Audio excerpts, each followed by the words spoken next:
नमस्कार प्रिय दर्शकों, हर हर महादेव दर्शकों, आप सभी का एक बार पुनः स्वागत है हमारे YouTube चैनल स्पिरिचुअल ज्ञान सागर में। प्रिय दर्शकों, गाय माता ने बताया मनुष्य के दुखों का अंत कैसे किया जा सकता है। जो भी मनुष्य इस कहानी को एक बार सुन लेगा वह कभी दुखी नहीं रह सकता। चलिए आपका समय बर्बाद ना करते हुए कथा को आरंभ करते हैं, लेकिन आगे बढ़ने से पहले आपको बता दें कि गरुड़ पुराण में कहा गया है कि कथा हो या सीख, अगर बीच में छोड़ दिया जाता है तो वह पाप की श्रेणी में आता है। तो आपसे निवेदन है कि इस वीडियो को अंत तक पूरा देखें, और अगर आप एक सनातनी हैं और भगवान श्री राम को मानते हैं तो वीडियो को लाइक करके, चैनल को सब्सक्राइब करके और कमेंट बॉक्स में जय श्री राम जरूर लिखें। तो चलिए कथा शुरू करते हैं।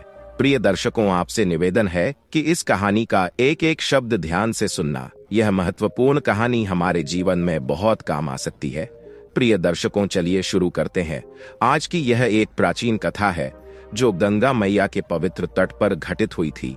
एक बार भगवान शिव और माता पार्वती गंगा किनारे चतुरसिंह वृक्ष के नीचे साथ में बैठे हुए विश्राम कर रहे थे। उसी समय एक गाय वहां आ पहुंचती है और भगवान भोलेनाथ के सम्मुख आकर कहती है, हे प्रभु, आज मैं आपके पास मनुष्यों के कल्याण के लिए एक अत्यंत महत्वपूर्ण प्रश्न लेकर आई हूं। तब भगवान शिव मुस्कुराते हुए कहते हैं, हे गौ माता, कृपया बताइए मनुष्यों के कल्याण के लिए आप कौन सा प्रश्न पूछना चाहती हैं। यह सुनकर वह गाय विनम्रता पूर्वक कहती है, हे प्रभु, मेरा प्रश्न यह है कि कोई भी मनुष्य अपने जीवन में आने वाले दुखों का अंत कैसे कर सकता है।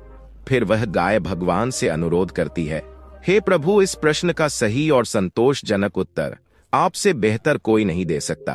कृपया हमें बताइए कि मनुष्य अपने दुखों का अंत कैसे कर सकता है ताकि वह शांति और आनंद की प्राप्ति कर सके।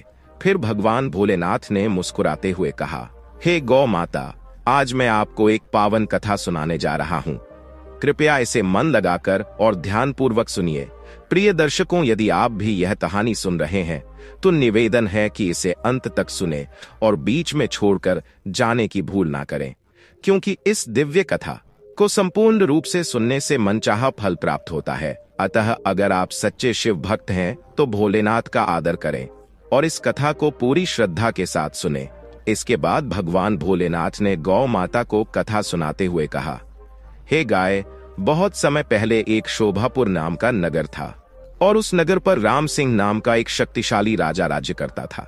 एक दिन सायंकाल का समय था जब राजा राम सिंह अपने राज्य की सीमाओं के निकट जंगल में शिकार खेलकर थके हारे वापस लौट रहे थे। उसी समय रास्ते में राजा की नजर एक छोटे बालक पर पड़ी जो एक जलती हुई चिता के पास उदास खड़ा था। बालक को देखकर राजा तुरंत अपने घोड़े से उतरे और उसके पास धीरे धीरे चलने लगे। जब राजा बालक के पास पहुंचे तो उन्होंने सुना कि वह बालक चिता की ओर देखकर कह रहा था, माँ, मैं तुम्हारी सौगंध खाकर वचन देता हूँ कि एक दिन मैं बहुत बड़ा आदमी बनूंगा और तुम्हारे सभी सपनों को पूरा करूंगा। यह सुनकर राजा उसके और करीब आ गए और उसे स्नेहपूर्वक पूछा, बेटा, तुम कौन हो और यहाँ इस तरह क्यों खड़े हो। बालक राजा के इस प्रश्न पर थोड़ा घबरा गया और पहले कुछ नहीं बोला। तब राजा ने उसे सांत्वना देते हुए कहा, पुत्र, डरने की आवश्यकता नहीं है। मैं शोभापुर का राजा हूं, तुम्हारे साथ हूं। अभी कुछ देर पहले तुम अपनी मां की चिता के पास खड़े होकर बहुत बड़ा व्यक्ति बनने की सौगंध खा रहे थे। राजा ने करुणा से भरे स्वर में कहा, क्या मैं जान सकता हूं कि इस सुनसान जंगल में तुम अपनी मां की चिता के पास अकेले क्यों खड़े हो? तुम्हारे अन्य रिश्तेदार और परिवार के सदस्य कहाँ है? यह सुनकर बालक ने आह भरते हुए कहा, हे महाराज, मेरी माँ और मैं इस जंगल में अकेले ही रहते थे। मेरे साथ न कोई सगा संबंधी है और न ही कोई रिश्तेदार। मेरी माँ ने अपने अंतिम समय में मुझे बताया था कि मेरे दादाजी मूरत नगर के एक सेठ थे और करोड़पति माने जाते थे। मेरे माता पिता का प्रेम विवाह हुआ था, लेकिन मेरी माँ का परिवार अत्यंत गरीब था, इसलिए मेरे दादाजी उन्हें कभी स्वीकार नहीं कर पाए। बालक की बात सुनकर राजा का हृदय द्रवित हो उठा और उन्होंने बालक के सिर पर स्नेह से हाथ रखा। बालक ने अपनी दुख भरी कहानी आगे बढ़ाते हुए कहा, मेरे माता पिता के विवाह के कुछ ही समय बाद एक दिन मेरे पिताजी बगीचे में टहलने गए थे। तभी अचानक वहां एक विषैला सांप आ गया और उसने मेरे पिताजी को डस लिया। उस जहरीले सांप के काटने से मेरे पिताजी की तुरंत वहीं मृत्यु हो गई। इस दुखद घटना के बाद मेरे दादाजी और दादी ने मेरी मां को अपशकुनी और मनहूस कहकर दोषी ठहराया। उनका मानना था कि मेरी मां के घर में कदम रखने से ही मेरे पिताजी की मौत हुई, इसलिए उन्होंने मेरी मां को घर से बाहर निकाल दिया। और उस समय मेरी मां गर्भवती थी। मजबूर होकर वह जंगल में आई और यहाँ एक छोटी सी झोपड़ी बनाकर रहने लगी। इसी झोपड़ी में मेरा जन्म हुआ और मेरी मां ने मुझे पाल पोस कर बड़ा किया। अपने आखिरी समय में मेरी मां ने मुझसे कहा था कि मैं किसी भी तरह से गरीबी के इस कठिन जीवन से बाहर निकलूं, अपने पैरों पर खड़ा हो सकूं और एक दिन योग्य और संपन्न बनूं। महाराज, इतना कहते ही मेरी मां ने अपने प्राण त्याग दिए। जब तक मेरी मां जीवित थी, मैं उनसे बड़े आदमी बनने का वादा नहीं कर सका था। इसी कारण आज उनकी चिता के पास खड़े होकर उनकी आत्मा को वचन दे रहा था कि मैं एक दिन अवश्य बड़ा आदमी बनूंगा और उनके सपनों को पूरा करूंगा। प्रिय दर्शकों, इसके बाद भगवान भोलेनाथ ने गौ माता से कहा, हे गौ माता, उस बालक की इतनी दुख भरी कहानी सुनने के बाद राजा के हृदय में करुणा उमड़ पड़ी। राजा ने उससे सहानुभूति के साथ कहा, ओ बेटा, तुम्हारी कहानी तो अत्यंत दुखद है। इस वन में रहकर तुम कैसे अपने जीवन को संवार पाओगे और बड़े आदमी बन सकोगे? अगर तुम चाहो तो मेरे साथ मेरे राज्य में चल सकते हो। मैं तुम्हें शिक्षा दिलवाऊंगा, तुम्हारी हर संभव सहायता करूंगा और तुम्हारे उज्जवल भविष्य के लिए मेरा वचन है। राजा की इस बात को सुनकर बालक की आंखों में आशा की चमक आ गई और वह प्रसन्न होकर बोला, महाराज, यदि आप मुझे अपने साथ ले चलेंगे तो मैं खुशी खुशी आपके साथ जाने को तैयार हूं। फिर वह बालक राजा के साथ महल की ओर चल पड़ा। जब वे राजमहल पहुंचे तो रानी ने राजा को देखते हुए पूछा, महाराज, यह बालक कौन है और इसका नाम क्या है? राजा ने मुस्कुराते हुए उत्तर दिया, रानी, इसका नाम राघव सेन है। आज से यह हमारे महल में रहेगा और यहाँ रहकर शिक्षा प्राप्त करेगा। रानी ने यह सुनकर मन ही मन सोचा, महाराज भी ना जाने कहां-कहां से किस तरह के लोग उठा लाते हैं और महल में ले आते हैं। इन्हें कौन समझाए कि यह महल है, कोई अनाथालय नहीं। राजा ने रानी की चेहरे के भावों को भांपते हुए कहा, महारानी, आप किस सोच में डूबी हुई हैं?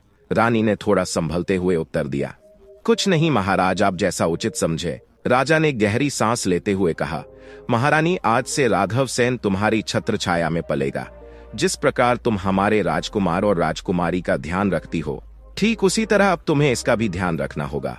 रानी ने महाराज की बातों का मान रखते हुए मुस्कुराकर कहा, ठीक है महाराज, जैसा आप कह रहे हैं मैं वैसा ही करूंगी। प्रिय दर्शकों, फिर भगवान भोलेनाथ ने गौ माता को आगे की कथा सुनाते हुए कहा, हे गौ माता, उस रात बालक राघव सेन राजमहल में अपने शयन कक्ष में सोचने लगा, मेरी तो सचमुच कितनी अच्छी किस्मत है कि आज मैं एक साधारण बालक से राजमहल का सदस्य बन गया हूं। दूसरी ओर महारानी मन ही मन विचार कर रही थी, मुझे कल ही कुछ ऐसा करना होगा कि इस राघव सेन को महल से बाहर निकाल सकूं।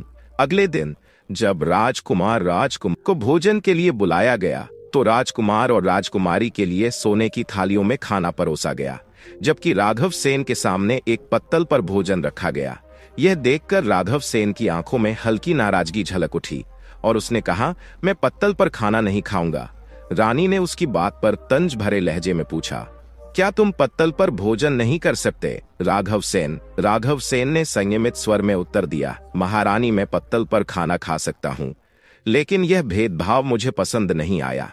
जब आप लोग सोने की थाली में भोजन कर रहे हैं तो मुझे भी वही सम्मान क्यों नहीं दिया जा रहा है? रानी ने तीखे स्वर में कहा, अगर तुम्हें खाना खाना है तो खाओ, अन्यथा भूखे रहो। राघव सेन ने दृढ़ता से जवाब दिया, मैं तब तक भोजन नहीं करूंगा जब तक मुझे भी समान सम्मान के साथ सोने की थाली में भोजन नहीं परोसा जाता। रानी की इस अवमानना से आहत होकर राघव सेन गुस्से में वहां से उठ खड़ा हुआ और महल को छोड़कर उसी जंगल की ओर वापस लौट गया जहां से उसे राजा अपने साथ लेकर आए थे। जब महाराज महल में आए और उन्हें इस पूरे प्रसंग का पता चला तो उन्होंने रानी से नाराज होकर पूछा, रानी, ऐसा क्यों हुआ कि राघव सेन को सोने की थाली में भोजन नहीं परोसा गया? क्या हमने उसे महल में सम्मान के साथ रखने का वादा नहीं किया था? रानी ने शांति से उत्तर देते हुए कहा, महाराज, मैं तो बस यह देखना चाहती थी कि राघव सेन में कितना धैर्य और विनम्रता है, लेकिन इस घटना से साफ हो गया कि वह अत्यंत घमंडी और चतुर बालक है। ऐसे अहंकारी स्वभाव वाले व्यक्ति के पास कोई विशेषता नहीं होती और मुझे नहीं लगता कि वह अपने जीवन में कभी कुछ बड़ा बन सकेगा। राजा ने रानी से गंभीरता से कहा, महारानी, यह ठीक है कि आप उसकी परीक्षा लेना चाहती थी, लेकिन उसे पत्ते पर भोजन परोसा और बाकी बच्चों को सोने की थाली में परोसा उचित नहीं था। इससे उसके आत्मसम्मान को चोट पहुंची होगी और शायद उसने अपमानित महसूस किया हो। मुझे डर है कि कहीं वह महल छोड़कर वापस न चला जाए। रानी ने लापरवाही से कहा, महाराज, महल के सुख सुविधाओं को छोड़कर वह बालक कहाँ जा सकता है? यहाँ के ऐश्वर्य को त्यागना आसान नहीं है। लेकिन राजा की चिंता बढ़ चुकी थी। उन्होंने तुरंत राघव सेन को महल में हर जगह ढूंढना शुरू किया, लेकिन राघव सेन कहीं नहीं मिला। तब राजा ने गहरी सांस लेते हुए सोचा, राघव सेन जरूर उसी जंगल में अपनी पुरानी झोपड़ी में चला गया होगा। मुझे तुरंत वहां जाना चाहिए और इस बेसहारा बालक को वापस महल में लाकर उसको उचित स्थान देना चाहिए। राजा अपने घोड़े पर सवार होकर जंगल की ओर तेजी से निकल पड़े। दूसरी ओर राघव सेन जब वापस जंगल में पहुंचा तो उसने देखा कि गंगा नदी के किनारे त्रिकुट नामक एक चतुर सिंह वन था, जिसका कोई अंत नहीं था। इसी वन में ब्रह्मा ऋषि नाम के करुणा में साधु निवास करते थे। वह साधु अपने दिल की गहराइयों से सभी प्राणियों के प्रति दया और प्रेम रखते थे। जब भी कोई यात्री उस रास्ते से गुजरता तो साधु महाराज उन्हें स्नेहपूर्वक आमंत्रित करते हैं, यात्रियों, कृपया मेरी कुटिया में कुछ समय के लिए विश्राम करें, फिर आप अपनी यात्रा जारी रख सकते हैं। साधु की यह विनम्रता सुनकर यात्री उनके निवेदन को खुशी खुशी स्वीकार कर लेते थे। कुटिया में विश्राम करने के बाद यात्री साधु को प्रणाम करते और अपनी यात्रा पर आगे बढ़ जाते थे। उनके चेहरे पर संतोष और आभार की चमक होती थी। इस प्रकार ब्रह्मा ऋषि की कुटिया एक आश्रय स्थल बन गई थी, जहां यात्री अपनी थकान मिटाते थे। इस प्रकार साधु महाराज उस जंगल में से गुजरने वाले सभी यात्रियों की सेवा भाव से सहायता किया करते थे। उसी वन में राघव सेन नामक एक कुख्यात डाकू भी निवास करता था, जिसका पेशा यात्रियों को लूटना और उनका धन छीनना था। जो भी यात्री उसे पैसा देने में जरा भी संकोच करता, वह राघव सेन के क्रोध का शिकार हो जाता था। इसी भय के कारण लोग उस घने जंगल से गुजरने से पहले सैकड़ों बार सोचने पर मजबूर हो जाते थे, और यदि कोई साहसी व्यक्ति हिम्मत जुटाकर जंगल में प्रवेश कर भी लेता तो राघव सेन उसे बिना किसी संकोच के लूट लिया करता। इस प्रकार राघव सेन के आतंक का प्रभाव आसपास के सभी गांवों में फैल चुका था। एक दिन गांव के कुछ साहसी लोग एकत्र हुए और उन्होंने राघव सेन के आतंक से मुक्ति पाने के लिए एक योजना बनाने का निश्चय किया। एक व्यक्ति ने कहा, राघव सेन डाकू का आतंक दिन प्रतिदिन बढ़ता ही जा रहा है, आखिर हमें इससे कैसे निपटना चाहिए। एक अन्य व्यक्ति ने कहा, भाइयों, संगठन में असीम शक्ति होती है, अगर हम सब मिलकर उस पर अचानक धावा बोले तो कैसा रहेगा। इस तरह हम आसानी से उसे काबू में कर सकेंगे और उसका खात्मा कर पाएंगे। सभी ने सहमति जताते हुए कहा, तुम्हारा विचार वास्तव में बहुत ही अच्छा है। फिर एक अन्य व्यक्ति ने कहा, तो फिर देरी किस बात की, आज ही हम राघव सेन डाकू पर हमला कर देते। प्रिय दर्शकों, कथा को आगे बढ़ाते हुए भगवान भोलेनाथ ने कहा, हे गाय। उसी समय गांव के सभी लोग अपने अपने अस्त्र शस्त्र लेकर उसी घने जंगल की ओर निकल पड़े। वन में पहुंचते ही वे सभी लोग डाकू राघव सेन को ललकारने लगे। कहां छिपा बैठा है डाकू राघव सेन, बाहर निकल, आज तू हमसे बच नहीं पाएगा। हम तेरी मौत का रूप लेकर आए हैं, आज तेरे आतंक का अंत निश्चित है। झाड़ियों में छिपा राघव सेन, जो किसी अन्य शिकार की फिराक में था, इन लोगों की चुनौती सुनकर अचानक चौकन्ना हो गया। उसने भय के साथ सोचा कि अगर आज इस भीड़ के हाथ लग गया तो मेरा बच निकलना। उधर वे लोग लगातार उसे ललकारते हुए चुनौती दे रहे थे, जिससे उसकी घबराहट और भी बढ़ गई। डाकू राघव सेन ने मन ही मन सोचा, यहाँ तो ये लोग मुझे पकड़े बिना छोड़ने वाले नहीं है। मुझे जल्द से जल्द यहाँ से निकलकर किसी सुरक्षित जगह छिपना होगा ताकि मैं अपनी जान बचा सकूं। यह सोचकर वह दबे पांव वहां से निकल भागा। थोड़ी दूर जाते ही उसे साधु महाराज की एक कुटिया नजर आई।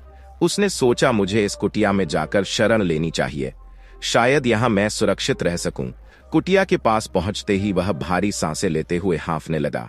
साधु महाराज ने उसे देखा और बोले, तुम कौन हो पुत्र? इस तरह हाँफ क्यों रहे हो और इस निर्जन जंगल में अकेले क्या कर रहे हो? कहीं तुम घर से भागकर तो नहीं आए? राघव सेन ने साधु को आश्वस्त करते हुए कहा, नहीं ऋषिदेव, ऐसी कोई बात नहीं है। इसके बाद राघव सेन ने साधु महाराज को अपनी पूरी कहानी सुनाई। साधु ने ध्यान से उसकी बात सुनी और फिर गंभीरता से कहा, तो तुम बड़ा आदमी बनना चाहते हो? राघव सेन ने विनम्रता से जवाब दिया, हाँ बाबा, पर समझ नहीं पा रहा हूं कि मैं बड़ा आदमी कैसे बन सकता हूं। बाबा ने मुस्कुराते हुए कहा, बेटा, इस जंगल में रहकर ही तुम बड़े आदमी नहीं बन सकते हो। बड़ा आदमी बनने के लिए सबसे पहले बुद्धि और ज्ञान की आवश्यकता होती है और बुद्धि का विकास शिक्षा से होता है। राघव सेन ने उलझन में कहा, ओह, लेकिन महाराज, मैं विद्या कैसे प्राप्त करूं? मेरे पास तो शिक्षा के लिए धन भी नहीं है। आखिर मुझे कौन पढ़ाएगा? साधु महाराज ने शांत स्वर में जवाब दिया, बेटा, यदि तुम्हारे मन में सच्ची लगन है और तुम पूरे मन से शिक्षा प्राप्त करना चाहते हो तो मेरे आश्रम में रहकर तुम विद्या अर्जित कर सकते हो। यहाँ धन की आवश्यकता नहीं है, केवल तुम्हारा समर्पण चाहिए। इस पर राघव सेन ने अपनी उखड़ी हुई सांसों पर काबू पाते हुए कहा, साधु बाबा, कुछ लोग मेरी हत्या के इरादे से इस वन में मुझे ढूंढ रहे हैं। कृपया आप मुझे उनकी क्रूरता से बचाइए।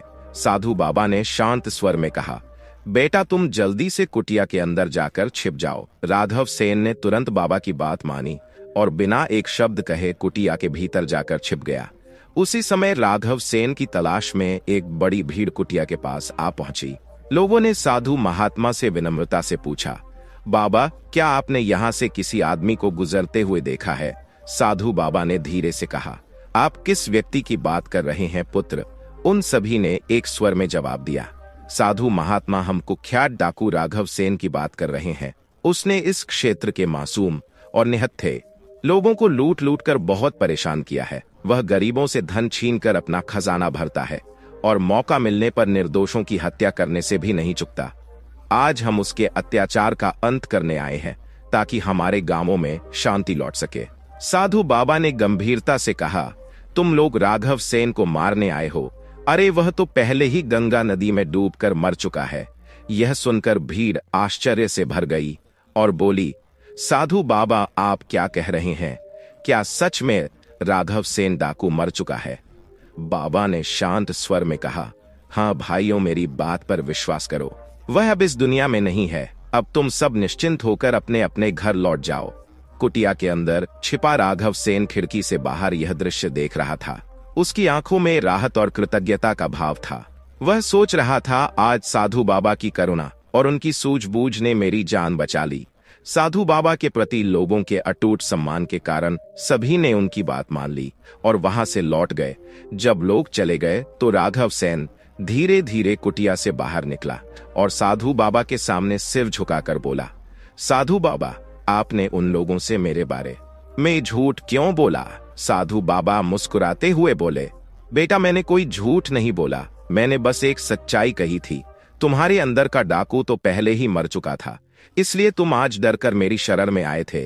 राघव सेन ने इस पर विचार करते हुए सिर झुका लिया और बोला, बाबा, आपकी बात सही है। मेरे भीतर के भय और असुरक्षा ने मुझे आप तक पहुंचा दिया। साधु बाबा ने गहरी दृष्टि से उसे देखा और कहा, हे पुत्र, निर्दोष लोगों से धन छीनकर तुम अपने वर्तमान जीवन और भविष्य दोनों को ही नष्ट कर रहे हो।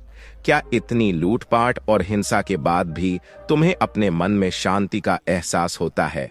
साधु बाबा ने कहा, तुम भी अन्य लोगों की तरह निडर होकर जीवन बिता सकते हो, लेकिन देखो, तुम्हें हमेशा इस बात का डर लगा रहता है कि कहीं कोई तुम्हें मार ना दे। बोलो, क्या यह सत्य नहीं है? राघव सेन ने सिर झुकाकर जवाब दिया, हाँ साधु बाबा, यह सच है। कुछ देर तक विचार करने के बाद राघव सेन डाकू ने साधु बाबा से कहा, साधु महाराज, आपकी बातों ने मेरी आंखें खोल दी है। मैं अब अन्य लोगों की तरह निर्भय और शांतिपूर्वक जीवन जीना चाहता हूँ। कृपया मुझे ऐसा कोई उपाय बताइए जिससे मैं भी आपकी तरह समाज में आदर और सम्मान प्राप्त कर सकूं। साधु बाबा, मैं आपको वचन देता हूं कि जो भी कार्य आप मुझसे करने को कहेंगे उसे मैं पूरी निष्ठा से करूंगा। बाबा ने मुस्कुराते हुए कहा, तो ठीक है, यदि तुम सच में परिवर्तन चाहते हो तो मेरे पीछे पीछे चलो। प्रिय दर्शकों, भगवान भोलेनाथ ने कथा को आगे बढ़ाते हुए कहा, हे गौ माता, इसके बाद साधु बाबा उस खान से निकलकर एक ऊंचे पर्वत की ओर चल पड़े और राघव सेन उनकी बात मानते हुए उनके पीछे पीछे श्रद्धा भाव से चल पड़ा। पर्वत की तलहटी में पहुंचने के बाद साधु महाराज ने राघव सेन की ओर देखते हुए कहा, राघव सेन, इन 2 बड़े पत्थरों को अपने सिर पर उठाकर मेरे पीछे पीछे पहाड़ की चढ़ाई करो। राघव सेन ने बिना किसी हिचकिचाहट के कहा, ठीक है साधु बाबा। उसने दोनों भारी पत्थरों को अपने सिर पर उठा लिया और साधु महाराज के पीछे चलने लगा। कुछ ही कदम चलने के बाद वह थकान से हांफने लगा और कदम लड़खड़ाने लगे। यह देख साधु बाबा ने पूछा, क्या हुआ राघव सेन, तुम्हारी सांस क्यों फूल रही है? राघव सेन ने जवाब दिया, साधु बाबा, यह पत्थर बहुत भारी है, इन्हें ले चलना मुश्किल हो रहा है। साधु महाराज ने सिर हिलाते हुए कहा, अच्छा तो एक पत्थर नीचे फेंक दो। राघव सेन ने तुरंत एक पत्थर को जमीन पर छोड़ दिया और फिर साधु महाराज के पीछे पीछे पहाड़ की चढ़ाई करने लगा। कुछ दूर आगे बढ़ने पर वह फिर से रुक गया और बोला, साधु बाबा, यह एक अकेला पत्थर भी बहुत भारी लग रहा है, अब मुझसे और आगे चढ़ाई नहीं हो पा रही। साधु बाबा ने उसकी ओर करुणा से देखा और कहा, ठीक है, इसे भी फेंक दो और अब खाली हाथ मेरे पीछे चलो। राघव सेन ने दूसरा पत्थर भी नीचे गिरा दिया और हल्का महसूस करते हुए साधु महाराज के पीछे पीछे बिना किसी कठिनाई के पहाड़ की चोटी की ओर बढ़ने लगा।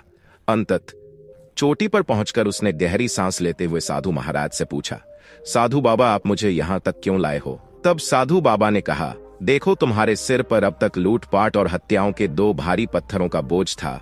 यह बोझ तुम्हें उस जनप्रिय के पर्वत पर चढ़ने से रोक रहा था जहां लोग तुम्हें पसंद करते हैं। इसलिए तुम एक काम करो, आज से लूटपाट और हत्या का रास्ता छोड़ दो। जिन लोगों से अब तक तुमने धन लूटा है उन्हें वह धन वापस कर दो, तब तुम सबके प्रिय बन जाओगे और लोग तुम्हें एक भले इंसान के रूप में जानने लगेंगे। राघव सेन बोला, ठीक है साधु बाबा, मैं ऐसा ही करूंगा, लेकिन मुझे नहीं पता कि जिनसे मैंने धन छीना था वे कौन थे और कहाँ रहते थे। इस पर साधु बाबा ने कहा, तो तुम यह करो कि जो भी धन तुमने चुराया है उसे गरीबों और भिखारियों में बांट दो। इससे तुम अपना पाप भी हल्का कर सकोगे और सही मार्ग पर आ सकोगे। राघव सेन ने साधु बाबा की बात मानी। उसने भेष बदलकर शहर में जाकर अपने साथ लाया हुआ सारा धन गरीबों और जरूरतमंदों में बांट दिया। धन बांटने के बाद राघव सेन फिर से वन लौट आया और साधु बाबा के पास पहुंचकर बोला, बाबा, मुझे अपनी शरण में ले लीजिए। मैंने आज तक कोई भी नेक काम या सच्ची शिक्षा नहीं पाई है। कृपया मुझे ऐसे ज्ञान की बातें सिखाइए जिससे मेरा जन्म सार्थक हो सके। साधु बाबा ने उसकी विनम्रता को देखकर उसे अपना शिष्य बना लिया और बोले, राघव सेन, जितना हो सके सदा दूसरों की मदद करना, उनकी सहायता करना, यही मानवता की असली सेवा है और यही मानवता की असली सेवा है और यही ईश्वर की भक्ति है। और उनके साथ 5 वर्ष बिताए। इस अवधि में साधु बाबा की कृपा और मार्गदर्शन से राघव सेन अत्यंत ही बुद्धिमान और सच्चे चरित्र वाला व्यक्ति बन गया। एक दिन साधु बाबा ने राघव सेन से कहा, राघव सेन, आज तुम्हारी शिक्षा पूर्ण हो गई है। यह सुनकर राघव सेन ने विनम्रता से पूछा, गुरुदेव, मैं आपकी दी हुई शिक्षा का मूल्य कैसे चुका सकता हूँ? साधु बाबा ने मुस्कुराते हुए उत्तर दिया, बेटा, सच्ची शिक्षा का कोई मूल्य नहीं होता, यह अनमोल होती है। राघव सेन ने साधु बाबा के साथ रहकर शिक्षा की शुरुआत की। साथ ही वह आश्रम के विभिन्न कार्यों में भी ऋषि की सहायता करता। इस तरह वर्षों का समय बीतता गया और धीरे धीरे राघव सेन एक परिपक्व युवा बन गया। एक दिन ऋषि ने राघव सेन को बुलाकर कहा, राघव सेन, अब तुम्हारी शिक्षा पूर्ण हो चुकी है।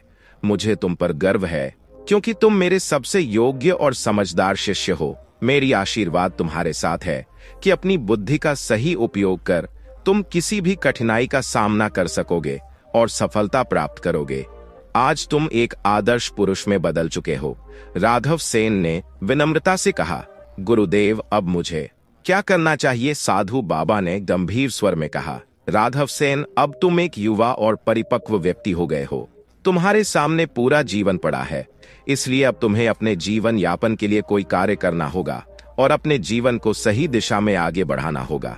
राघव सेन ने उदास स्वर में कहा, गुरुदेव, मैं हर जगह एक डाकू के रूप में बदनाम हूँ। ऐसा कौन होगा जो मुझ जैसे व्यक्ति को काम देगा? साधु बाबा ने उसे सांत्वना देते हुए कहा, राघव सेन, तुमने जो कुछ सीखा है उसका उपयोग करो। अपनी बुद्धि और ताकत को एक सच्चे योद्धा की तरह जीवन के इस कुरुक्षेत्र में आजमाओ। तुम्हारी कोशिश तुम्हें निश्चित ही सफलता की ओर ले जाएगी। यह सुनकर राघव सेन ने संकल्प किया कि वह शोभापुर जाएगा। शोभापुर वही राज्य था जहां के राजा ने उसके बचपन में उसे शरण दी थी, लेकिन रानी ने उसका अपमान कर उसे वहां से भगा दिया था। उस पुराने अपमान के बावजूद राघव सेन ने सोचा कि अब अपने सुधार के बाद वह फिर से वहां जाएगा और अपनी पहचान बनाएगा। जब राघव सेन शोभापुर पहुंचा तो उसने सुना कि वहां के मंत्री की अचानक मृत्यु हो गई थी और इस कारण मंत्री का पद खाली पड़ा था। उसी दिन राजा ने अपने दरबार में यह घोषणा की थी कि राज्यसभा में योग्य उम्मीदवारों का चयन किया जाएगा ताकि एक उपयुक्त मंत्री मिल सके। राघव सेन इस खबर को सुनकर दरबार में पहुंचा। राजा उस समय अपने राज सिंहासन पर विराजमान थे और दरबार की कार्यवाही को गंभीरता से सुन रहे थे। तभी उनके सेनापति ने कहा, महाराज, मंत्री की अचानक मृत्यु के कारण यह महत्वपूर्ण पद अब खाली हो गया है। इस पद को अधिक समय तक खाली नहीं रखा जाना चाहिए क्योंकि यह राजकाज के संचालन में अड़चन उत्पन्न कर सकता है। राजा ने सहमति में सिर हिलाते हुए कहा, सेनापति जी, आप बिल्कुल सही कह रहे हैं। इस पद को शीघ्र ही योग्य व्यक्ति को सौंपना आवश्यक है। परंपरा के अनुसार मंत्री का पद उसके पुत्र भानु को ही मिलना चाहिए। सेनापति ने कुछ संदेहपूर्वक स्वर में पूछा, महाराज, लेकिन क्या भानु इस पद की जिम्मेदारी निभाने के काबिल है? राजा ने थोड़ा कठोर स्वर में उत्तर दिया, चाहे वह योग्य हो या ना हो, यह पद उसे ही दिया जाएगा। हमारे राज्य की प्राचीन परंपरा यही कहती है कि मंत्री का पुत्र ही उसका उत्तराधिकारी होगा। इसलिए इस परंपरा का पालन करते हुए हम दरबार में भानु के लिए मंत्री पद की घोषणा करेंगे। इतने में राघव सेन ने साहसपूर्वक कदम आगे बढ़ाया और राजा को संबोधित करते हुए कहा, महाराज, समय के साथ पुरानी परंपराओं को बदलना ही सच्ची समझदारी है। जब योग्य उम्मीदवार उपलब्ध हो तो केवल परंपरा का अनुसरण करना ही सही नहीं होता। राघव सेन ने अपना परिचय देते हुए कहा, मेरा नाम किशोर है। महाराज, मैं मंत्री पद के लिए अपना नाम प्रस्तुत करना चाहता हूँ। उसने यह नाम इसलिए चुना ताकि राजा राम सिंह उसे पहचान ना सके, क्योंकि राघव सेन का अतीत राजा के सामने एक डाकू के रूप में कुख्यात था। कई वर्षों बाद राजा राम सिंह अब वृद्ध हो चुके थे और समय ने उनके चेहरे पर झुर्रियों की गहरी रेखाएं खींच दी थी। इस बीच राघव सेन ने राजा के समक्ष साहसपूर्वक कहा, महाराज, आप मेरी परीक्षा लेने के लिए जो भी विधि चाहे उस पर अमल कर सकते हैं। यदि मैं आपकी कसौटी पर खरा उतरूं तो मुझे स्वीकार करें, अन्यथा मुझे जो भी दंड देना चाहे वह आपके निर्णय पर निर्भर होगा। राजा राम सिंह ने गंभीरता से कहा, युवक, तुमने जो सुझाव दिया है, राज्य की पुरानी परंपराओं को बदलने का हम उसे उचित मानते हैं, परंतु इस पर तभी अमल कर सकते हैं जब तुम हमारी परीक्षा में सफल हो। हम तुम्हारी और भानु दोनों की परीक्षा लेंगे। जो भी इस कठिन परीक्षा को उत्तीर्ण करेगा उसे शोभापुर का नया मंत्री बनाया जाएगा। राजा के आदेश पर तुरंत राज दरबार में सोने की म्यान में रखी हुई 2 सुंदर तलवारें लाई गई। राजा ने पहली तलवार भानु को देते हुए कहा, भानु, तुम्हें उत्तर दिशा की ओर जाना है और वहां समीप के राज्य केसरपुर में जाकर राजा मान सिंह को यह तलवार भेंट के रूप में सौंपनी है। यह तुम्हारी निष्ठा और कर्तव्य परखने की यात्रा होगी। फिर राजा ने दूसरी सोने की म्यान तलवार किशोर यानी राघव सेन को सौंपी और कहा, किशोर, तुम्हें पश्चिम दिशा के सीमावर्ती राज्य चतुरापुर जाना होगा और वहां के राजा चतुर सिंह को यह भेंट पहुंचानी है। इस कार्य से तुम्हारी बुद्धि, धैर्य और कूटनीति की परीक्षा ली जाएगी। इस प्रकार राजा राम सिंह ने दोनों को कठिन और चुनौतीपूर्ण मार्ग पर भेजने का निर्णय लिया ताकि उनकी योग्यता और साहस का परीक्षण हो सके। प्रिय दर्शकों, दोनों ही युवा उसी समय अपने अपने हथियार लेकर अलग अलग दिशाओं की ओर रवाना हो गए। भानु उत्तर दिशा में स्थित केशरपुर के राज दरबार में पहुंचा और वहां के राजा से विनम्रतापूर्वक कहा, महाराज, मैं शोभापुर के राजा राम सिंह का भेजा हुआ राजदूत हूं। हमारे महाराज ने आपके लिए यह सोने की तलवार उपहार स्वरूप भेजी है। केसरपुर के राजा ने प्रसन्न होकर कहा, हम आपके महाराज की ओर से दिए गए इस अनमोल उपहार को सहज स्वीकार करते हैं। लेकिन जब राजा ने उस तलवार को म्यान से बाहर निकाला तो उनकी नजर तलवार की नोक पर पड़े लाल रंग पर गई। यह देखकर वह चकित हो उठे और बोले, यह क्या तलवार की नोक पर लाल रंग क्यों लदा है? राजदूत, क्या इसका कोई विशेष अर्थ है? हम इसे समझ नहीं पा रहे हैं। भानु को यह प्रश्न अप्रत्याशित लगा और उसने मन ही मन सोचा, तलवार की नोक पर यह लाल रंग क्यों लदा हो सकता है? मुझे तो इस लाल रंग का कोई कारण समझ में नहीं आता। क्या यह संकेत है या फिर अनजाने में ऐसा हुआ है? इस सवाल ने भानु को असमंजस में डाल दिया, क्योंकि वह इस रहस्य का अर्थ नहीं जानता था। राजा के सवाल का जवाब ना देना ठीक नहीं होगा। यह सोचकर भानु ने साहस बटोरते हुए उत्तर दिया, हाँ राजन, इस तलवार की नोक पर लदा लाल रंग का रहस्य यही है कि हमारे महाराज आपको यह संकेत देना चाहते हैं, या तो आप उनके अधिकार और तलवार की शक्ति को शांति से स्वीकार कर ले, अन्यथा उनकी तलवार आपके राज्य में खून की नदियां बहाने से पीछे नहीं हटेगी। हमारे महाराज का संदेश है कि अब युद्ध भूमि में ही इस तलवार की धार का निर्णय होगा। यह सुनते ही राजा मान सिंह का चेहरा गुस्से से तमतमा उठा। उन्होंने अपनी दरबार की ओर देखते हुए गरजते हुए कहा, सेनापति जी, शोभापुर के राजा राम सिंह ने लाल रंग की तलवार भेजकर हमें खुली चुनौती दी है। यह हमारे राज्य का अपमान है। आज से ही हमारी सेना का पुनर्गठन आरंभ किया जाए। हम शीघ्र ही शोभापुर पर आक्रमण की योजना बनाएंगे और इस चुनौती का उत्तर देंगे। भानु यह सुनकर भयभीत हो उठा, क्योंकि वह कभी नहीं चाहता था कि उसकी गलती के कारण दोनों राज्यों के बीच युद्ध की स्थिति बन जाए, परंतु हालात की गंभीरता को देखते हुए वहां से तुरंत निकल पड़ा, मन ही मन चिंतित कि उसकी कहीं बातों ने संकट को और भड़का दिया है। वहीं दूसरी ओर जब राघव सेन चतुरापुर पहुंचा और वहां के राजा के दरबार में उपस्थित हुआ, तो राजा चतुर सिंह ने उसे देखा और कहा, राजदूत, तुम्हारे राजा द्वारा भेजी गई इस तलवार की नोक पर जो लाल रंग लगा है, उसका मतलब हमें समझ नहीं आ रहा है। क्या तुम इसका रहस्य स्पष्ट कर सकते हो? राघव सेन ने राजा के प्रश्न पर गहन विचार किया और फिर सम्मानपूर्वक उत्तर दिया, महाराज, हमारे राजा आपके प्रति अत्यधिक आदर और मित्रता का भाव रखते हैं। यह तलवार उसी सम्मान और मित्रता का प्रतीक है। तलवार की नोक पर लगाया गया लाल रंग यह संकेत करता है कि हमारा राज्य और हमारे महाराज आपकी मित्रता को निभाने के लिए किसी भी सीमा तक जा सकते हैं। राजा चतुर सिंह ने प्रसन्न होकर कहा, यह बहुत ही उत्तम संदेश है। मैं तुम्हारे राजा की इस मित्रता की निशानी को पूरे आदर के साथ स्वीकार करता हूँ और उनके प्रति हार्दिक धन्यवाद प्रकट करता हूँ। मैं भी सच्चे हृदय से उनके मित्रता के प्रति वचनबद्ध हूँ और अपना तन मन उनके लिए। इसके पश्चात राजा चतुर सिंह ने एक विशेष सम्मान के तौर पर कहा, राजदूत, मैं आपके राजा के लिए अपनी सेना की एक टुकड़ी और कुछ बहुमूल्य उपहार भी भेंट करना चाहता हूँ, ताकि यह मित्रता और भी मजबूत हो सके। राघव सेन ने राजा चतुर सिंह का आभार प्रकट किया और सेना की टुकड़ी तथा उपहारों को लेकर शोभापुर की ओर प्रस्थान किया। उधर दूसरी ओर केसरपुर के राजा के आदेश पर वहां की सेना ने शोभापुर पर आक्रमण की तैयारी कर ली थी और शोभापुर की ओर रुख कर चुकी थी, जिससे युद्ध की स्थिति बन रही थी। भानु और राघव सेन दोनों जब अपने नगर शोभापुर लौट आए, तो सीधे राजा राम सिंह के दरबार में उपस्थित हुए।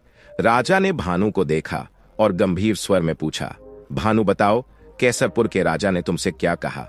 जब उन्होंने तलवार की नोक पर लगे लाल रंग को देखा, तो तुमने उन्हें इसका क्या अर्थ समझाया? भानु ने घबराते हुए सारी बात विस्तार से बताई और कहा, महाराज, मैंने उन्हें बताया कि तलवार की नोक पर लगा लाल रंग हमारे राजा की शक्ति और चुनौती का प्रतीक है। मेरे कहने पर उन्होंने इसे सीधा युद्ध निमंत्रण समझा और इसी कारण उन्होंने अपनी सेना को शोभापुर पर आक्रमण के लिए तैयार कर लिया है। राजा राम सिंह यह सुनते ही चौंक उठे और बोले, भानु, तुम यह क्या कह रहे हो? क्या वास्तव में केसरपुर के राजा मान सिंह ने हमारे राज्य पर आक्रमण करने का फैसला कर लिया है?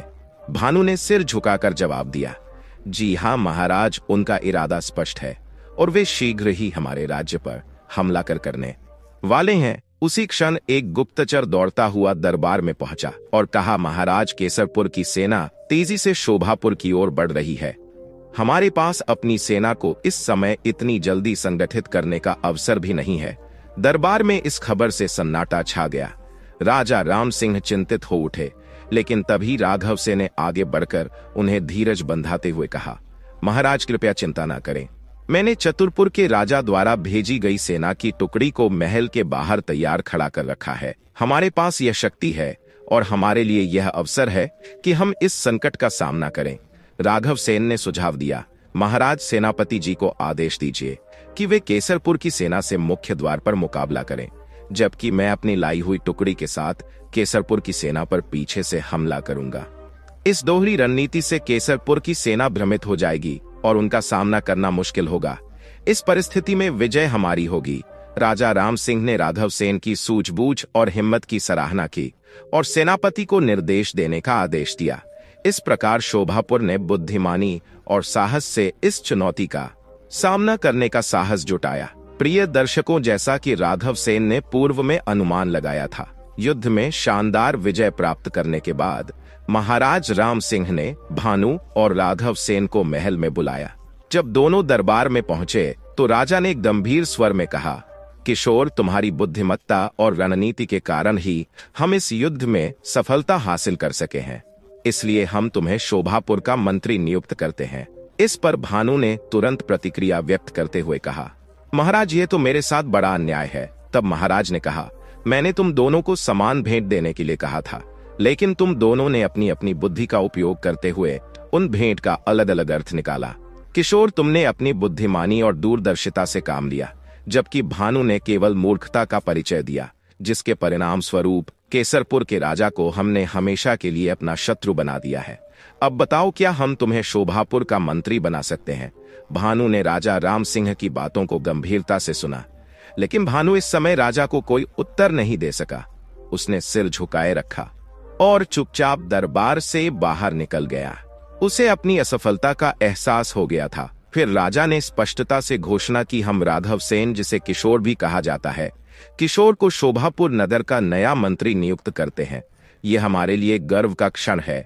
इसके बाद उसी रात को किशोर को मंत्री बनने के सम्मान में राजमहल में भव्य भोज के लिए आमंत्रित किया गया। यह भोज न केवल उसकी नई जिम्मेदारी का जश्न मनाने के लिए था, बल्कि यह राघव सेन की बुद्धिमानी और साहस को मान्यता देने का एक अवसर था। तब महारानी ने खुद अपने हाथों से किशोर को भव्य भोज परोसना शुरू किया। मंत्री बने हुए किशोर ने एक क्षण के लिए रुककर कहा, क्षमा करें महाराज, लेकिन मैं चांदी की थाली में भोजन करने के बजाय सोने की थाली में भोजन करना पसंद करूंगा। महारानी ने मुस्कुराते हुए उत्तर दिया, बिल्कुल, हम इसका भी उचित प्रबंध कर देते हैं। जब राघव सेन को सोने की थाली में भोजन परोसा गया तो उसने हल्का सा हंसते हुए कहा, देखिए महारानी जी, वह दिन आ ही गया जिसकी आपने कभी कल्पना नहीं की थी। महारानी ने आश्चर्य से पूछा, आप क्या कह रहे हैं मंत्री जी? मंत्री ने उत्तर दिया, महारानी जी, क्या आप याद कर सकती हैं कि आज से 20 वर्ष पहले आपने एक छोटे बालक जिसे राघव सेन कहा जाता था, उस राघव सेन को पत्तों पर भोजन परोसा था? रानी ने कुछ पल के लिए सोचते हुए कहा, ओ हाँ, मुझे याद आया। उस दृढ़ बालक ने तब उस भोजन को खाने से मना कर दिया था और कहा था कि वह तभी इस महल में भोजन करेगा जब उसे सोने की थाली में परोसा जाएगा। महारानी ने विस्मय से पूछा, लेकिन आपको यह बातें कैसे पता है? तब राघव सेन ने गर्व से उत्तर दिया, मैं वही बालक हूं जिसे आपने राघव सेन के नाम से जाना था महारानी जी। राजा राम सिंह ने महारानी की ओर देखकर कहा, देखो मेरी प्रिय रानी, जिस बालक को आपने अहंकारी समझा था वह आज इस राज्य का मंत्री बन चुका है। मंत्री ने अपनी बात को आगे बढ़ाते हुए कहा, राजन, यदि महारानी जी ने मुझे उस समय तिरस्कृत नहीं किया होता तो शायद मेरे मन में ऊंचाइयों को छूने की तीव्र इच्छा कभी जागृत ही नहीं होती। मैं तो महारानी जी का एहसानमंद हूं, क्योंकि उन्होंने मुझे अपनी विनम्रता और आदर्श से प्रेरित किया। इस प्रकार मंत्री ने कुशलता पूर्वक अपने पद की जिम्मेदारियां संभाली और राज्य के विकास में अपनी भूमिका निभाने लगा। प्रिय दर्शकों, धीरे धीरे 5 वर्ष बीत गए। फिर एक दिन राजा राम सिंह ने राघव सेन को एक महत्वपूर्ण पत्र देते हुए कहा, तुम उधमपुर राज्य जाओ, क्योंकि वहां चोरी की घटनाएं काफी बढ़ गई हैं। कृपया तुम अपने विवेक का प्रयोग करते हुए उस राज्य को चोरों से मुक्त करने का प्रयास करो। वहां के राजा ने मुझे सहायता के लिए पत्र लिखकर भेजा है और मैं चाहता हूं कि तुम उनकी समस्या का समाधान करो। राघव सेन ने राजा की आज्ञा से सिर झुकाया और कहा, आपकी बात का पालन करना मेरा कर्तव्य है महाराज। मैं तुरंत उधमपुर की ओर रवाना हो जाऊंगा और वहां की स्थिति का निपटारा करूंगा। इस प्रकार राघव सेन ने अपनी जिम्मेदारी को लेकर न केवल उत्साह व्यक्त किया बल्कि यह भी दिखाया कि वह अपने मंत्री पद की गरिमा को गंभीरता से लेता है। प्रिय दर्शकों, फिर राघव सेन अपने घोड़े पर सवार होकर उधमपुर की दिशा में तेजी से चल पड़ा। उसने लगातार 1 दिन और 1 रात यात्रा की और अंततः वहां पहुंच गया। जब वह उधमपुर के राजमहल पहुंचा तो उसने राजा शशिकांत सिंह के सामने उपस्थित होकर कहा, राजा राम सिंह ने आपके नाम यह पत्र भेजा है। राजा शशिकांत सिंह ने आश्चर्य से पूछा, तो क्या राज राम सिंह जी ने मदद के लिए तुम्हें यहाँ भेजा है? राघव सेन ने सिर हिलाते हुए कहा, जी हाँ महाराज, यह पत्र मेरे साथ है। राजा ने फिर पत्र को अपने हाथों में लेकर ध्यानपूर्वक पढ़ना शुरू किया। पत्र में लिखा था, यह पत्र लेकर जो व्यक्ति आपके पास आ रहा है वह पिछले 5 वर्षों से मेरे पास मंत्री के पद पर कार्यरत है। मैंने इसके साथ कई वर्ष बिताए हैं और अब उसका मन पूरी तरह से स्पष्ट और निष्कलंक हो चुका है। मेरी शिक्षा से उसकी बुद्धि अत्यंत तीव्र हो गई है और इसलिए मैं चाहता हूं कि आप इसे अपना विशेष सलाहकार नियुक्त कर ले। आपका मित्र राजा राम सिंह। पत्र को पढ़ने के बाद राजा शशिकांत गहरी सोच में डूब गए। उन्हें यह याद आया कि यह व्यक्ति एक समय में कुख्यात डाकू रहा था और 5 वर्ष के लिए यह मंत्री के पद पर कार्य कर चुका है। उन्होंने मन ही मन सोचा, क्या इसे विशेष सलाहकार जैसे महत्वपूर्ण और जिम्मेदार पद पर नियुक्त करना उचित रहेगा। प्रिय दर्शकों, फिर आगे कथा को सुनाते हुए भगवान भोलेनाथ ने कहा, हे गाय माता। तभी राजा के मन में एक और विचार आए। उन्होंने सोचा कि भले ही यह व्यक्ति अपने अतीत में कुछ भी रहा हो, लेकिन जब राजा राम सिंह जैसे अनुभवी और समझदार राजनेता ने इसकी क्षमताओं की पुष्टि की है तो निसंदेह यह व्यक्ति उपयोगी साबित होगा। इस सकारात्मक सोच के साथ उन्होंने राघव सेन से पूछा, तुम्हारा नाम क्या है? राघव सेन ने तुरंत जवाब दिया, जी महाराज, मेरा नाम राघव सेन है। राजा ने मुस्कुराते हुए कहा, राघव सेन, आज से हम तुम्हें अपना विशेष सलाहकार नियुक्त करते हैं।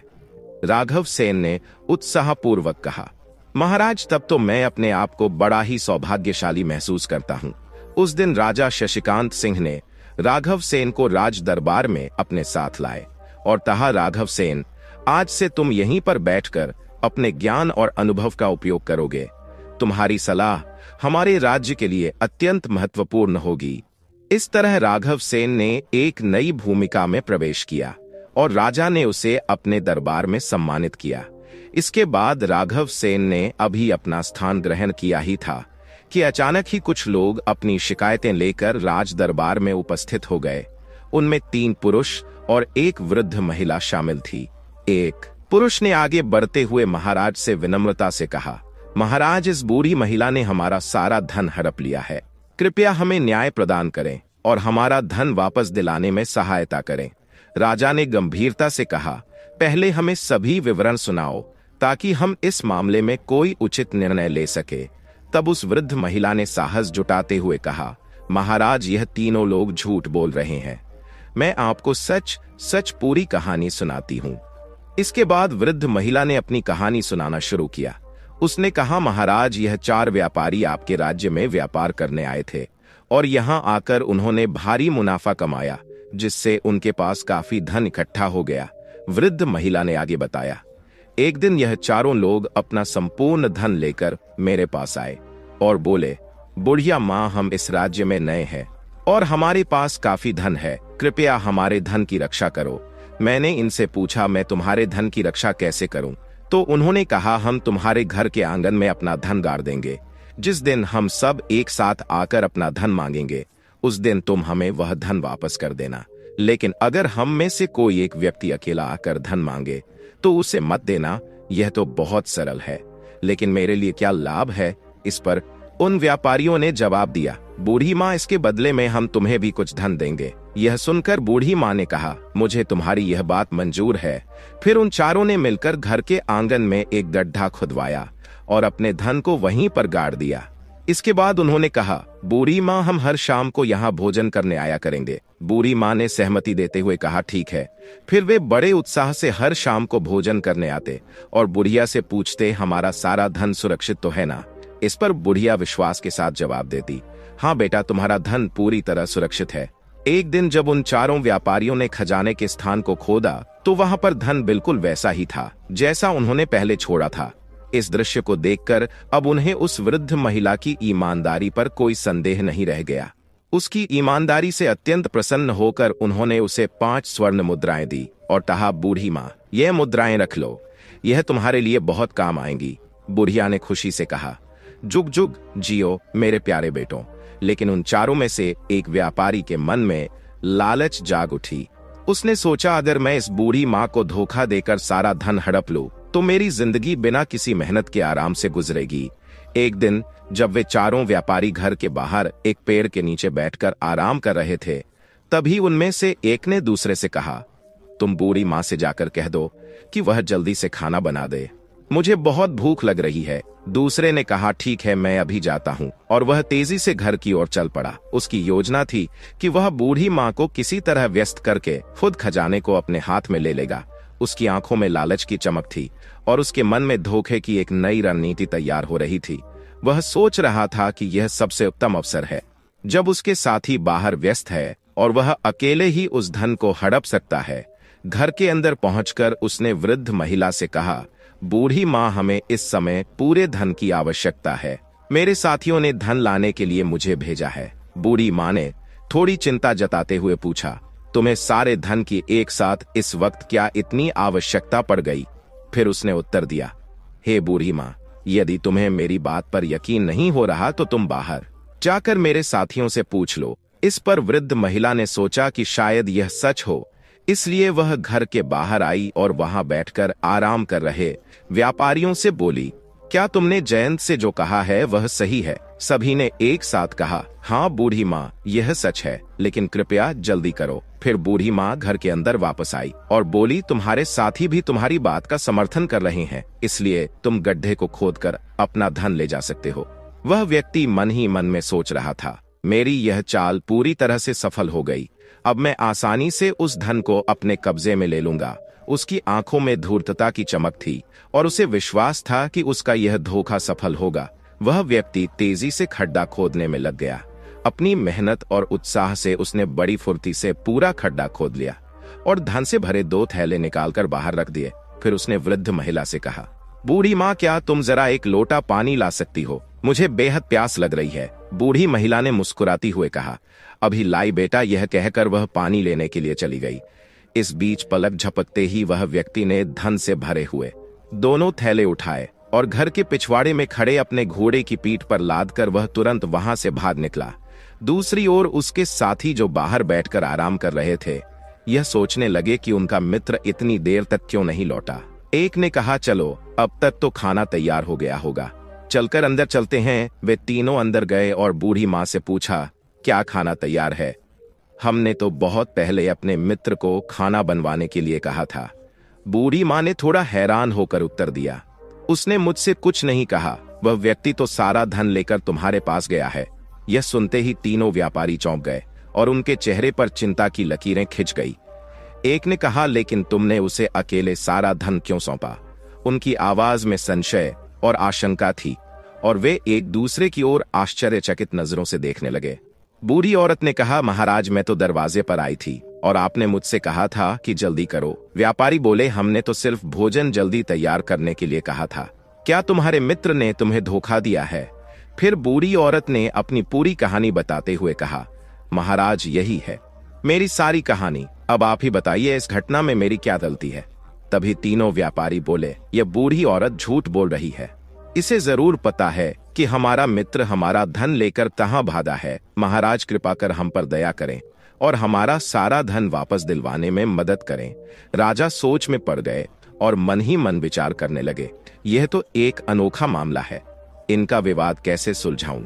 क्यों ना इस विवाद का निपटारा करने के लिए राघव सेन को बोलूं, इससे मुझे राघव सेन की बुद्धिमत्ता की परीक्षा लेने का अवसर भी मिलेगा। यह सोचकर राजा ने वहीं बैठे राघव सेन से कहा, राघव सेन, क्या तुम इन लोगों के झगड़े का समाधान कर सकते हो? राघव सेन ने विनम्रता से उत्तर दिया, अवश्य महाराज, यदि आपकी आज्ञा हो तो मैं इस विवाद को सुलझाने का प्रयास करूंगा। फिर महाराज ने राघव सेन को अनुमति दे दी। राघव सेन ने बूढ़ी औरत से प्रश्न किया, बूढ़ी माँ, जब यह चारों व्यापारी तुम्हारे पास अपना धन रखने आए थे तो उन्होंने तुमसे क्या कहा था? बूढ़ी औरत ने उत्तर दिया, जी, इन लोगों ने कहा था कि वे अपना सारा धन मेरे आंगन में गाड़ देंगे और जब चारों व्यापारी एक साथ आएंगे तभी मैं वह धन उन्हें दूं। किसी एक के मांगने पर वह धन नहीं देना। राघव सेन ने फिर व्यापारियों की ओर देखा और उनसे पूछा, तो भाइयों, बूढ़ी माँ ने जो कुछ कहा है क्या वह सच है? क्या आप लोगों को कुछ और कहना है? व्यापारियों ने कहा, हमें कुछ और कहने की आवश्यकता नहीं है श्रीमान।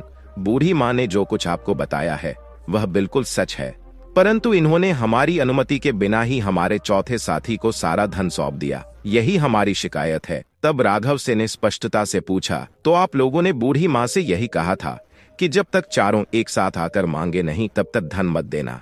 व्यापारी बोले, हाँ, यह बात बिल्कुल सच है। तब राघव सेन ने कहा, तो उसी प्रकार जब तुम चारों व्यापारी एक साथ बूढ़ी माँ के पास आओगे और उससे अपने पैसे मांगोगे तभी उसे तुम्हारा धन वापस देना चाहिए, अन्यथा नहीं। व्यापारी बोले, हाँ महोदय, यह सही है। फिर राघव सेन ने उनसे कहा, तो फिर तुम लोग इस बूढ़ी माँ की शिकायत लेकर क्यों आए हो? अपने उस चौथे साथी को साथ लाओ और सभी एक साथ जाकर उससे अपना धन मांगो। यदि उस समय बूढ़ी माँ तुम्हारा धन नहीं लौटाएगी तो उसे दोषी ठहराया जा सकता है। यह सुनकर तीनों व्यापारी गहरे सोच में पड़ गए और उन्हें महसूस हुआ कि राघव सेन ने बड़ी समझदारी से उनकी ही बातों का उपयोग कर उन्हें उलझा दिया है। तभी बूढ़ी औरत ने कहा, बेटा, तुमने बिल्कुल सही फैसला सुनाया है, ईश्वर तुम्हें लंबी उम्र दे। जब तीनों व्यापारी सिर झुकाकर वहां से जाने लगे तो राघव सेन ने उन्हें रोकते हुए कहा, रुको, मुझे तुम लोगों पर कुछ संदेह है। क्या कोई व्यक्ति अपनी मेहनत की कमाई को यूं ही किसी अनजान व्यक्ति के घर में रखेगा? धन की सुरक्षा के और भी सुरक्षित उपाय होते हैं। राघव सेन ने कठोर स्वर में कहा, सच सच बताओ, तुम्हें यह धन कहां से मिला? व्यापारियों ने घबराते हुए उत्तर दिया, महाराज, हमने यह धन व्यापार करके कमाया है, यही सच है। राघव सेन ने भौं चढ़ाते हुए कहा, मैं तुम्हें चेतावनी दे रहा हूँ, सच्चाई बताओ, वरना मैं तुम्हारी खाल में भूसा भरवा दूंगा। फिर राघव सेन ने उनकी तरफ देखते हुए कहा, क्या तुम लोग वास्तव में सच बोल रहे हो? व्यापारियों ने हिचकिचाते हुए कहा, महाराज, हम सच कह रहे हैं। राघव सेन ने सख्त स्वर में आदेश दिया, अब जल्लादों को बुलवाओ ताकि इनसे सच उगलवा सके। यह सुनते ही तीनों व्यापारियों के चेहरों का रंग उड़ गया और डर के मारे उन्होंने सच बोलना शुरू कर दिया। वे बोले, महाराज, वास्तव में हम चारों एक चोरों के समूह के साथी हैं। जो धन हमारा चौथा साथी लेकर भाग गया है वह भी चोरी का ही है। हमने उसे एकत्रित किया था और अब वही लेकर वह फरार हो गया है। महाराज ने गहरी सांस लेते हुए कहा, तो ये बात है, तुम सब चोर हो? चोरों ने शर्मिंदा होते हुए सिर झुका लिया और बोले, हाँ महाराज, हम स्वीकार करते हैं, हम चोर हैं। प्रिय दर्शकों, भगवान भोलेनाथ ने गौ माता को कथा सुनाते हुए आगे कहा, हे गौ माता। फिर उस राजा ने अपने सैनिकों को आदेश दिया कि इन तीनों चोरों को बंदी बना लिया जाए और जेल में डाल दिया जाए ताकि वे अपने पापों की सजा पा सके। महाराज ने आदेश दिया, इस बूढ़ी औरत को पूरे सम्मान और इज्जत के साथ राजमहल से विदा किया जाए। इसे यहाँ से जाने में कोई असुविधा नहीं होनी चाहिए। इसके बाद महाराज ने राघव सेन की ओर देखा और कहा, राघव सेन, तुम इस कठिन परीक्षा में पूरी तरह खरे उतरे हो। हमने तुम्हें अपना विशेष सलाहकार बनाकर बिल्कुल सही निर्णय लिया था। हमें इस फैसले पर सदा गर्व रहेगा। उस दिन के बाद से राजा शशिकांत सिंह अपने प्रत्येक महत्वपूर्ण कार्य में राघव सेन से सलाह लिया करते थे। राघव सेन, जो कभी एक डाकू के रूप में जाना जाता था, अब दुनिया का सबसे बुद्धिमान और विश्वसनीय सलाहकार मंत्री के रूप में प्रसिद्ध हो गया। इतना कहते हुए भगवान शिव ने अपनी कथा समाप्त की और बताया कि हे गौ माता, इसी प्रकार से मैंने दुखों का अंत कैसे किया जाता है यह तुम्हें समझाया है। मित्रों, तो इस कहानी से आपने क्या सीखा? इस कथा के विषय में आपके क्या विचार है? कृपया अपनी राय कमेंट बॉक्स में प्रस्तुत करें। तो प्रिय दर्शकों, आशा करते हैं आपको यह कथा अवश्य ही पसंद आई होगी। अगर आपको यह कथा पसंद आई है तो इस वीडियो को लाइक करिए और अगर आप सभी लोग हमारे चैनल पर नए हैं तो हमारे चैनल स्पिरिचुअल ज्ञान सागर को अवश्य सब्सक्राइब करें। साथ ही इस वीडियो को ज्यादा से ज्यादा लोगों में शेयर करें ताकि उन्हें भी इस विषय में पता चल सके और इस वीडियो के कमेंट सेक्शन में जय श्री कृष्णा अवश्य लिखें। बाकी मित्रों, इस वीडियो को यहाँ तक देखने के लिए आप सभी लोगों का दिल से धन्यवाद। जय श्री राम।